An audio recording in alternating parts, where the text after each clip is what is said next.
Hello friends, ഞാൻ doctor Soumya Ajin. ഇന്നത്തെ വീഡിയോയിൽ പഠിക്കാനിരിക്കുമ്പോൾ തന്നെ ഉറക്കം വരികയാണെങ്കിൽ അതെങ്ങനെ മാറ്റാം എന്നുള്ളതിനെ കുറിച്ചിട്ടാണ്. ഒരുപാട് പേര് ചോദിച്ചിട്ടുള്ള ഒരു ടോപ്പിക്കാണിത്. നമ്മളിൽ പലരും, അതായത് ഒരു 80% ആൾക്കാർക്കും പഠിക്കാനിരിക്കുമ്പോൾ ഒരു പേജ് കൊണ്ട് വായിച്ച് കഴിയുമ്പോൾ തന്നെ ഉറക്കം വരും. അല്ലെങ്കിൽ നമ്മളിങ്ങനത്തെ സ്റ്റഡി മോട്ടിവേഷൻ വീഡിയോസ് കാണുമ്പോൾ നമുക്ക് ഉറക്കം വരും. അതെന്തായിരിക്കും റീസൺ? നമ്മുടെ മനസ്സിലെ മടിയാണ്, അത് പഠിക്കാനുള്ള മടിയാണ്. ഇതൊക്കെ പഠിച്ച് തീർക്കണമല്ലോ, ഇനി കുറേ സമയം പഠിക്കാനായിട്ട് ബുക്കിൻ്റെ ഫ്രണ്ടിൽ ഇരിക്കണമല്ലോ എന്നൊക്കെ നമുക്ക് മനസ്സിലൊരു നെഗറ്റീവ് ആദ്യമേ കാണും. അതുകൊണ്ടാണ് ഉറക്കം വരുന്നത്. ഇനി നമ്മൾ എത്ര എനർജറ്റിക് ആയിട്ട് ഇരുന്ന് കഴിഞ്ഞാലും ഒരു 2-3 പേജ് വായിക്കുമ്പോൾ തന്നെ ഉറക്കം വരും. അത് നോർമലാണ്. നമ്മുടെ ബ്രെയിൻ അത്രയും നേരം വർക്ക് ചെയ്തിട്ട് ഒന്ന് ടയേർഡ് ആവുന്നതാണ്. അപ്പോൾ നമ്മൾ ജസ്റ്റ് ഒരു 10 മിനിറ്റ് നടന്നിട്ട് വന്നിട്ട് പഠിച്ചു കഴിഞ്ഞാലും കുഴപ്പമില്ല. പക്ഷേ പഠിക്കാൻ ഇരിക്കുമ്പോൾ തന്നെ നിങ്ങൾക്ക് ഉറക്കം വരികയാണെങ്കിൽ അത് നിങ്ങളുടെ മനസ്സിലെ മടി കാരണമാണ്. അപ്പോൾ അതെങ്ങനെ മാറ്റിയിട്ട് നമുക്ക് കുറേ നേരം പഠിക്കാമെന്ന് നോക്കാം. നിങ്ങളൊരു കാര്യം ശ്രദ്ധിച്ചിട്ടുണ്ടോ? നിങ്ങൾക്ക് പരീക്ഷയുടെ തലേന്ന് ഇതേപോലെ പെട്ടെന്ന് ഉറക്കം വരില്ല. കിടക്കാൻ തന്നെ നമുക്ക് ഉറക്കം വരും. അതല്ലാതെ പഠിക്കാനിരിക്കുമ്പോൾ നമുക്ക് ഉറക്കം വരില്ല. നമുക്ക് ടെൻഷനാണ്. നമ്മുടെ ഫ്രണ്ട്സ് എല്ലാം പഠിച്ചു കഴിഞ്ഞ് കാണുമോ, നമ്മൾ പഠിക്കുന്നത് വരുമോ, അങ്ങനെ ടെൻഷൻ കാരണം നമുക്ക് ഉറക്കം വരികയില്ല. അതേപോലെ പഠിക്കാൻ നിങ്ങൾ എക്സാം ഹാളിലെ ഫ്രണ്ടിലിരിക്കുമല്ലോ, അതായത് എക്സാമിന് ഒരു 2 മണിക്കൂർ മുമ്പ് ആ ഒരു എക്സാം ഹാളിൻ്റെ ഫ്രണ്ടിൽ ഇരിക്കുന്ന സമയത്തും നിങ്ങൾക്ക് ഉറക്കം വരില്ല. എത്ര പഠിച്ചാലും മതിയാവില്ല. എത്രയും നമ്മൾ പഠിക്കാവോ അത്രയും പഠിക്കും, ഫ്രണ്ട്സിനടുത്ത് ചോദിക്കും. അങ്ങനെ എത്രത്തോളം അബ്സോർവ് ചെയ്യുമോ അത്രയും അബ്സോർവ് ചെയ്തിട്ടായിരിക്കും പരീക്ഷ ഹാളിലോട്ട് കയറുന്നത്. ആ സമയത്തൊന്നും ബുക്ക് കണ്ട് നമുക്ക് ഉറക്കം വരുത്തിയില്ല. കാരണം എന്താ? നമുക്ക് ടെൻഷനുണ്ട്. നിങ്ങൾക്ക് പഠിക്കാൻ ബുക്ക് എടുക്കുമ്പോൾ, അതായത് നിങ്ങൾ അല്ലാത്ത സമയത്ത് വീട്ടിൽ നിന്ന് പഠിക്കുമ്പോൾ നിങ്ങളുടെ മനസ്സിൽ എപ്പോഴും ഇനിയും കുറേ സമയമുണ്ടല്ലോ പഠിക്കാൻ, അപ്പോൾ പഠിച്ച് തീർക്കാം, അല്ലെങ്കിൽ നാളത്തേക്ക് പഠിക്കാം, വൈകുന്നേരത്തേക്ക് പഠിക്കാം, ഇങ്ങനെ മാറ്റി മാറ്റി വെച്ചുകൊണ്ടിരിക്കും. അപ്പോൾ കുറേ സമയമുണ്ട് എന്നുള്ള ചിന്തയാണ് നമുക്ക് ആ പഠിക്കാനുള്ള മടി ഉണ്ടാക്കി തരുന്നത്. പക്ഷേ നമുക്ക് ടൈമില്ല, ഒട്ടും ടൈമില്ല എന്നൊരു ടെൻഷൻ വന്നു കഴിഞ്ഞാൽ നമുക്ക് മടി വരില്ല. അപ്പോൾ നിങ്ങളുടെ മനസ്സിൽ എന്ത് ചെയ്യണം? ചെറിയൊരു ടെൻഷൻ ഒരിക്കലും അമിതമാവാൻ പാടില്ല. ചെറിയൊരു ടെൻഷൻ മനസ്സിൽ വയ്ക്കുക. കുറച്ച് സമയമേ ഉള്ളൂ, കുറച്ച് ദിവസങ്ങൾക്കുള്ളിൽ പരീക്ഷ വരും, കുറേയൊക്കെ പഠിച്ച് തീർക്കണം എന്നൊക്കെ ഒരു ചെറിയൊരു ടെൻഷൻ മനസ്സിൽ വെച്ച് കഴിഞ്ഞാൽ നമുക്ക് മടി വരത്തില്ല. ഡെയിലി കുറച്ച് നേരമെങ്കിലും പഠിക്കാനുള്ളൊരു ഇൻട്രസ്റ്റ് വരും. ഇനി ഇതൊക്കെ നിങ്ങൾക്ക് നോക്കിയിട്ടും ഉറക്കം വരികയാണെങ്കിൽ പഠിക്കാനിരിക്കുമ്പോൾ ഒരു കപ്പ് കോഫി ആയിട്ടിരിക്കുക. കോഫിയും ചായയൊക്കെ നമ്മുടെ ശരീരത്തിന് ഹാനികരമാണ്. എന്നാൽ പോലും നമ്മൾ ഡെയിലി കുടിക്കാനല്ല പറയുന്നത്. ഇപ്പോൾ ആഴ്ച ഒരു 3 ദിവസമൊക്കെ പഠിക്കാനിരിക്കുമ്പോൾ ഒരു കപ്പ് കോഫി ആയിട്ട് ഇരിക്കുക. ഒറ്റയടിക്ക് കോഫി കുടിച്ച് തീർക്കരുത്. ഓരോ പാരഗ്രാഫ് വായിക്കുക, അത് നന്നായിട്ട് പഠിക്കുക, എന്നിട്ട് ഒരു സിപ്പ് കോഫി കുടിക്കുക. വീണ്ടും ഒരു പാരഗ്രാഫ് വായിക്കുക, ഒരു ഇച്ചിരി കോഫി കുടിക്കുക. അങ്ങനെ ആ ഒരു ചാപ്റ്റർ പഠിച്ച് തീർക്കുന്ന സമയം കൊണ്ട് വേണം ആ കോഫി തീർക്കേണ്ടത്. അതല്ലെങ്കിൽ നിങ്ങൾക്ക് കോഫി ഇഷ്ടമല്ലെങ്കിൽ നിങ്ങൾ ചെയ്യേണ്ടത് ഒരു ഡാർക്ക് ചോക്ലേറ്റ് എടുക്കുക. വലിയ ഡാർക്ക് ചോക്ലേറ്റ് ഒന്നും വേണ്ട, ചെറിയൊരു ഡാർക്ക് ചോക്ലേറ്റ് എടുക്കുക.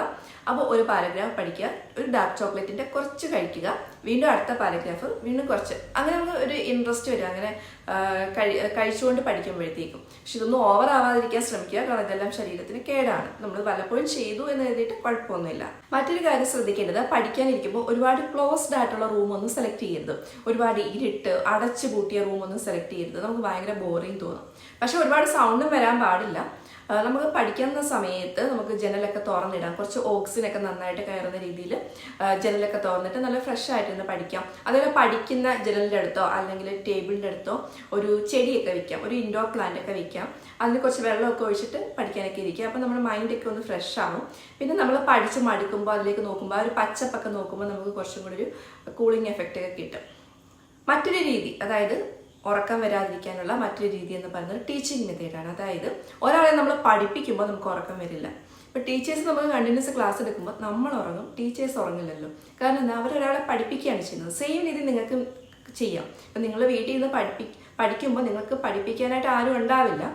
പക്ഷേ നിങ്ങൾക്ക് ചെയ്യാൻ പറ്റുന്നത് ഒരു പാവക്കുട്ടി എടുത്ത് വെക്കുക, അതിനെ നോക്കി പഠിപ്പിക്കുക, അതിനെ പഠിപ്പിച്ചു കൊടുക്കുക. അതല്ലെങ്കിൽ നിങ്ങളുടെ വീട്ടിൽ നിങ്ങൾക്ക് സഹോദരങ്ങളൊക്കെ ഉണ്ടെങ്കിൽ അവരെയൊക്കെ അടുത്തിരുത്തിയിട്ട് ഒന്ന് പഠിപ്പിച്ചു കൊടുക്കുക.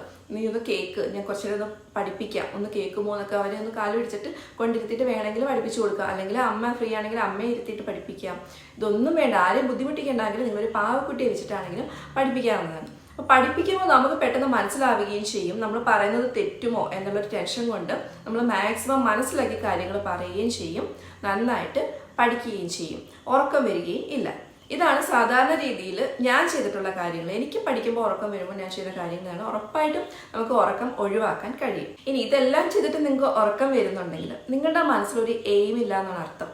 അതായത് ലൈഫിൽ എന്താവണമെന്ന് നിങ്ങൾക്കൊരു തീരുമാനമില്ല. അല്ലെങ്കിൽ നിങ്ങൾക്ക് പരീക്ഷയ്ക്ക് എത്ര മാർക്ക് വാങ്ങിക്കണം, ഏത് കോഴ്സിന് ജോയിൻ ചെയ്യണം, നമ്മളെ ലൈഫിൽ ഏത് പ്രൊഫഷനിൽ നമ്മൾ എത്തണം, അല്ലെങ്കിൽ നിങ്ങളുടെ ഫാമിലിയെ സംരക്ഷിക്കണം എന്നൊക്കെ ഒരു എയിമില്ലാത്ത ആൾക്കാർക്കും പെട്ടെന്ന് ഉറക്കം വരും. അതെ, ഞാനിപ്പോൾ പഠിച്ചിട്ട് എന്തിനാണ്, എൻ്റെ വീട്ടിൽ എല്ലാ സൗകര്യങ്ങളും ഉണ്ടല്ലോ, സോ ഞാനിപ്പോൾ പഠിച്ചിട്ട് വലിയ അത്യാവശ്യമൊന്നുമില്ല എന്നൊക്കെ മനസ്സിലുള്ളവർക്കും ഉറക്കം വരും. കാരണം അവർക്ക് താല്പര്യമില്ല, അവർ പഠിച്ചിട്ട് വലിയ കാര്യമൊന്നുമില്ല എന്നാണ് അവരുടെ വിചാരം. പക്ഷെ അങ്ങനെ ഒരിക്കലും ചെയ്യരുത്. നിങ്ങൾ ഇനി എത്ര ക്യാഷുള്ള ഫാമിലി ആണെങ്കിലും നിങ്ങളുടെ വീട്ടുകാർ എത്ര ക്യാഷ് തരുന്നുണ്ടെങ്കിലും നിങ്ങൾക്ക് എന്തൊക്കെ ഫെസിലിറ്റീസ് ഉണ്ടെങ്കിലും നമുക്ക് ലൈഫിൽ ഒരു സമയം എത്തുമ്പോൾ നമുക്ക് ആരും ഉണ്ടാവില്ല, നമ്മൾ മാത്രമേ കാണത്തുള്ളൂ. എന്നും നമ്മുടെ പേരൻസ് ഒന്നും നമ്മുടെ കൂടെ ഉണ്ടാവില്ല, അല്ലെങ്കിൽ സഹോദരങ്ങളും ഉണ്ടാവില്ല, അവരവരുടെ കാര്യങ്ങളൊക്കെ നോക്കിപ്പോവും. നമ്മൾ ലൈഫിൽ എപ്പോഴും ഒറ്റയ്ക്കായിരിക്കും. അപ്പോൾ ആ സമയത്ത് നമ്മൾ സ്ട്രഗിൾ ചെയ്യാതിരിക്കാൻ എന്ത് ചെയ്യണം? നമ്മൾക്ക് സ്വന്തമായിട്ട് ഏണിങ്സ് ഉണ്ടാവണം, നമ്മൾ നന്നായിട്ട് ജീവിക്കണം. അതിനൊക്കെ വേണ്ടിയിട്ട് എന്ത് വേണം? നല്ലൊരു ജോബ് വേണം. നല്ലൊരു ജോബ് വേണമെങ്കിൽ എന്ത് ചെയ്യണം? നന്നായിട്ട് പഠിക്കണം. ആ ഒരു കാര്യം നിങ്ങളുടെ മനസ്സിൽ എപ്പോഴും ഉണ്ടാവണം. അങ്ങനെ ഒരു എയിം ഉണ്ടാക്കി എടുക്കുക. നിങ്ങളുടെ ഇഷ്ടപ്പെട്ട പ്രൊഫഷൻ എന്താണെന്നും അതിന് വേണ്ടിയിട്ട് നന്നായിട്ട് പഠിക്കും എന്നൊക്കെ ഒരു എയിം ഉണ്ടാക്കി എടുത്തു കഴിഞ്ഞാൽ നമുക്ക് പഠിക്കുമ്പോഴൊന്നും ഉറക്കം വരില്ല. എങ്ങനെയെങ്കിലും ഞാനിത് സക്സസ് ആവും, എങ്ങനെയെങ്കിലും ഈ പരീക്ഷയ്ക്ക് ഞാൻ ടോപ്പ് റാങ്ക് വാങ്ങും എന്നുള്ളൊരു ചിന്ത നിങ്ങളുടെ മനസ്സിലേക്ക് ഉറപ്പായിട്ടും വരും. നിങ്ങളെ പഠനത്തിൽ നിന്നും പിന്തിരിപ്പിക്കാൻ ഒരുപാട് കാര്യങ്ങൾ നിങ്ങൾക്ക് ചുറ്റുമുണ്ടാവും. ചിലപ്പോൾ റിലേഷൻഷിപ്പ് ഇഷ്യൂസ് ഉണ്ടാവും, വീട്ടിൽ ഇഷ്യൂസ് ഉണ്ടാവും, സാമ്പത്തിക പ്രയാസം ഉണ്ടാവും. എന്ത് തന്നെ ആയിക്കോട്ടെ, ഒരു ബുക്ക് എടുത്ത് പഠിക്കാൻ ഇതൊന്നും നമ്മളെ ബാധിക്കത്തില്ല. നമ്മൾ ആ ഒരു മനസ്സ് സീറോ ആക്കി വെക്കുക. എല്ലാ നെഗറ്റീവ് ചിന്തകളെയും മാറ്റി വെച്ച ശേഷം ഞാനിപ്പോൾ ഈ ഒരു 2-3 മണിക്കൂർ ഞാൻ പഠനത്തിൽ മാത്രമേ കോൺസെൻട്രേറ്റ് ചെയ്യത്തുള്ളൂ എന്നുള്ള രീതിയിൽ മൈൻഡിനെ ഫുൾ പോസിറ്റീവ് എനർജിയായിട്ട് ഫുള്ളാക്കിയിട്ട് പഠിച്ചു കഴിഞ്ഞാൽ ഒരു നെഗറ്റീവ് നിങ്ങളെ അഫക്റ്റ് ചെയ്യുന്നതല്ല. അപ്പോൾ നിങ്ങൾ 10ാം ക്ലാസ്സിൽ പഠിക്കുന്ന കുട്ടിയോ 5 പഠിക്കുന്ന കുട്ടിയോ അല്ലെങ്കിൽ +2ഓ നീറ്റോ അതല്ല ഫുഡ് സേഫ്റ്റി ഓഫീസർ പോലുള്ള വലിയ വലിയ എക്സാംസിന് പഠിക്കുന്ന കുട്ടികൾ ആരായിക്കോട്ടെ, നമ്മളെല്ലാം സ്റ്റുഡൻസ് ആണ്. സ്റ്റുഡൻസിന് എപ്പോഴും ആ ഒരു മെൻറ്റാലിറ്റിയാണ് വേണ്ടത്. ഞാനൊരു സ്റ്റുഡൻ്റ് ആണ്, സോ നന്നായിട്ട് പഠിക്കുന്നത്. സോ എല്ലാവരും നന്നായിട്ട് പഠിക്കുക. ഈ വീഡിയോ ഇഷ്ടപ്പെട്ടുണ്ടെങ്കിൽ കമൻറ്റ് ചെയ്യുക. Thank you.